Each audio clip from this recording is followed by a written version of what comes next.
Chapter 3, wherein is related the droll way in which Don Quixote had himself done a night harassed by this reflection. He made haste with his scanty pot-house supper, and having finished it called the landlord, and shutting himself into the stable with him, fell on his knees before him, saying, "From this spot I rise not, valiant knight, until your courtesy grants me the boon I seek, one that will redound to your praise and the benefit of the human race."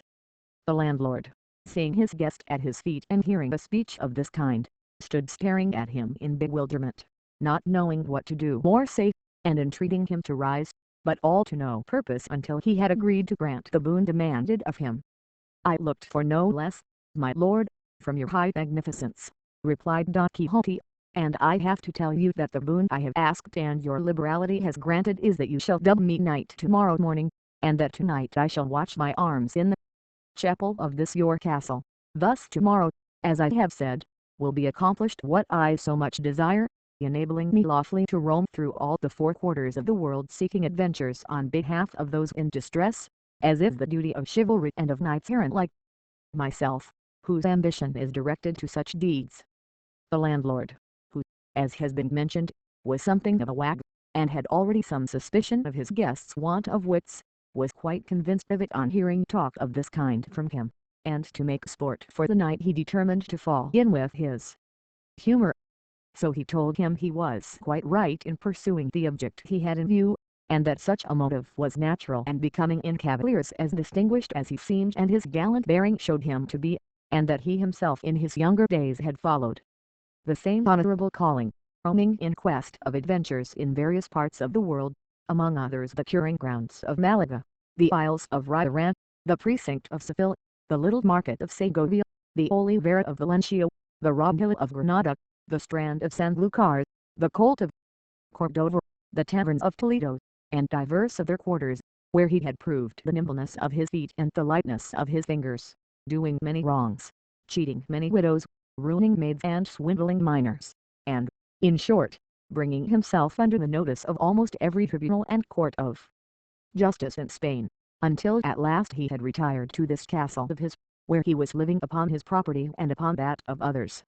and where he received all knights errant of whatever rank or condition they might be, all for the great love he bore them and that they might share their substance with him in return for his benevolence.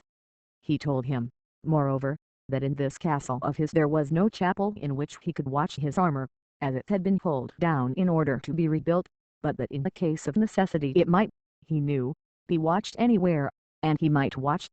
it that night in the courtyard of the castle, and in the morning, God willing, the requisite ceremonies might be performed so as to have him dubbed a knight, and so thoroughly dubbed that nobody could be more so.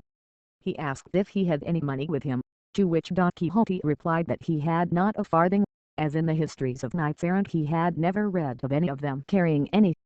On this point the landlord told him he was mistaken, for, though not recorded in the histories, because in the author's opinion there was no need to mention anything so obvious and necessary as money and clean shirts, it was not to be supposed therefore that they did not carry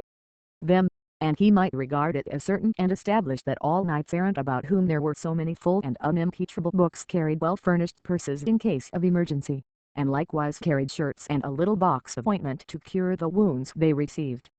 For in those plains and deserts where they engaged in combat and came out wounded, it was not always that there was someone to cure them, unless indeed they had for a friend some sage magician to succor them at once by fetching through the air upon a cloud some damsel or dwarf with a vial of water of such virtue that by tasting one drop of it they were cured of their hurts and wounds in an instant and left as sound as if they had not received any damage whatever. But in case this should not occur, the knights of old took care to see that their squires were provided with money and other requisites, such as lint and ointments for healing purposes, and when it happened that knights had no squires, which was rarely and seldom the case, they themselves carried everything in cunning saddle-bags that were hardly seen on the horse's crew, as if it were something else of more importance, because, unless for some such reason, carrying saddle-bags was not very favourably regarded among knights errant. He therefore advised him, and, as his godson so soon to be, he might even command him never from that time forth to travel without money and the usual requirements, and he would find the advantage of them when he least expected it. Don Quixote promised to follow his advice scrupulously, and it was arranged forthwith that he should watch his armor in a large yard at one side of the inn. So, collecting it all together, Don Quixote placed it on a through that stood by the side of a well, and, bracing his buckler on his arm, he grasped his lance and began with a stately air to march up and down in front of the through, and as he began his march night began to fall. The landlord told all the people who were in the inn about the craze of his guest, the watching of the armor, and the dubbing ceremony he contemplated. Full of wonder at so strange a form of madness, they flocked to see it from a distance, and observe with what composure he sometimes paced up and down, or sometimes, leaning on his lance, gazed on his armor without taking his eyes off it for ever so long, and, as the night closed in with a light from the moon so brilliant that it might vie with his that lent it, everything the novice knight did was plainly seen by all. Meanwhile one of the carriers who were in the inn thought fit to water his team, and it was necessary to remove Don Quixote's armor as it lay on the through, but he seeing the other approach hailed him in a loud voice, "O thou, whoever thou art, rash knight, that comest to lay hands on the armor of the most valorous errant that ever girt on sword, have a care what thou dost, touch it not unless thou wouldst lay down thy life as the penalty of thy rashness." The carrier gave no heed to these words, and he would have done better to heed them if he had been heedful of his health, but seizing it by the straps flung the armor some distance from him. Seeing this, Don Quixote raised his eyes to heaven, and fixing his thoughts, apparently, upon his lady Dulcinea, exclaimed, "Aid me, lady mine, in this the first encounter that presents itself to this breast which thou holdest in subjection. Let not thy favor and protection fail me in this first jeopardy." And, with these words and others to the same purpose, dropping his buckler he lifted his lance with both hands and with it smote such a blow on the carrier's head that he stretched him on the ground, so stunned that had he followed it up with a second, there would have been no need of a surgeon to cure him. This done, he picked up his armor and returned to his beat with the same serenity as before. Shortly after this, another, not knowing what had happened for the carrier still lay senseless, came with the same object of giving water to his mules, and was proceeding to remove the armor in order to clear the through, when Don Quixote, without uttering a word or imploring aid from anyone, once more dropped his buckler and once more lifted his lance, and without actually breaking the second carrier's head into pieces, made more than 3 of it, for he laid it open in 4.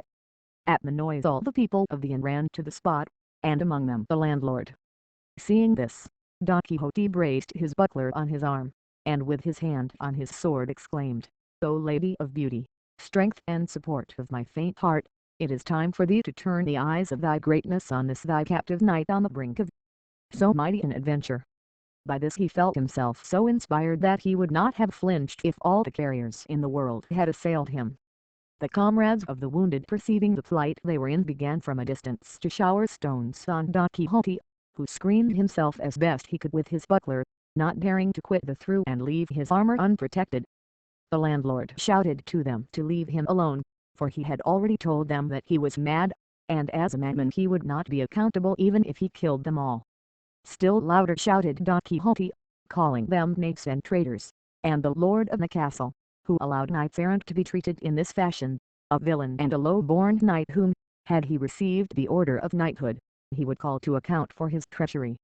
"But of you," he cried, "base and vile rabble, I make no account. Fling, strike, come on, do all ye can against me. Ye shall see what the reward of your folly and insolence will be." This he uttered with so much spirit and boldness that he filled his assailants with a terrible fear, and as much for this reason as at the persuasion of the landlord they left off stoning him, and he allowed them to carry off the wounded, and with the same calmness and composure as before resumed the watch over his armor. But these freaks of his guest were not much to the liking of the landlord, so he determined to cut matters short and confer upon him at once the unlucky order of knighthood before any further misadventure could occur. So, going up to him, he apologized for the rudeness which, without his knowledge, had been offered to him by these low people, who, however, had been well punished for their audacity. As he had already told him, he said, there was no chapel in the castle, nor was it needed for what remained to be done, for, as he understood the ceremonial of the order, the whole point of being dubbed a knight lay in the accolade and in the slap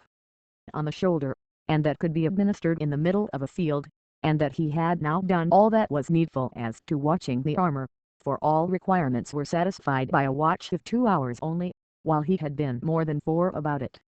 Don Quixote believed it all, and told him he stood there ready to obey him, and to make an end of it with as much despatch as possible, for, if he were again attacked, and felt himself to be dead tonight, he would not, he thought, leave a soul alive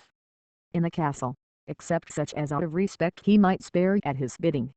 Thus warned and menaced, the castellan forthwith brought out a book in which he used to enter the straw and barley he served out to the carriers, and, with a lad carrying a candle end, and the 2 damsels already mentioned, he returned to where Don Quixote stood, and bade him kneel down. Then, reading from his account book as if he were repeating some devout prayer, in the middle of his delivery he raised his hand and gave him a sturdy blow on the neck, and then, with his own sword, a smart slap on the shoulder, all the while muttering between his teeth as if he was saying his prayers. Having done this, he directed one of the ladies to girth on his sword, which she did with great self-possession and gravity, and not a little was required to prevent a burst of laughter at each stage of the ceremony, but what they had already seen of the novice knights' prowess kept their laughter within bounds. On girding him with the sword, the worthy lady said to him, "May God make your worship a very fortunate knight, and grant you success in battle." Don Quixote asked her name in order that he might from that time forward know to whom he was beholden for the favor he had received, as he meant to confer upon her some portion of the honor he acquired by the might of his arm. She answered with great humility that she was called La Tolosea, and that she was the daughter of a cobbler of Toledo who lived in the Stos of San Codinha, and that wherever she might be she would serve and esteem him as her lord. Don Quixote said in reply that she would do him a favor if thenceforward she assumed the Don and called herself Doña Tolosea. She promised she would, and then the other buckled on his spur, and with her followed almost the same conversation as with the lady of the sword. He asked her name, and she said it was La Molina, and that she was the daughter of a respectable miller of Antecura, and of her likewise Don Quixote requested that she would adopt the Don and call herself Doña Molina, making offers to her further services and favors. Having thus, with hot haste and speed, brought to a conclusion these never till now seen ceremonies, Don Quixote was on thorns until he saw himself on horseback sallying forth in quest of adventures, and saddling Rocinante at once he mounted, and embracing his host, as he returned thanks for his kindness in knighting him, he addressed him in language so extraordinary that it is impossible to convey an idea of it or report it. The landlord, to get him out of the inn, replied with no less rhetoric though with shorter words, and without calling upon him to pay the reckoning let him go with a God speed.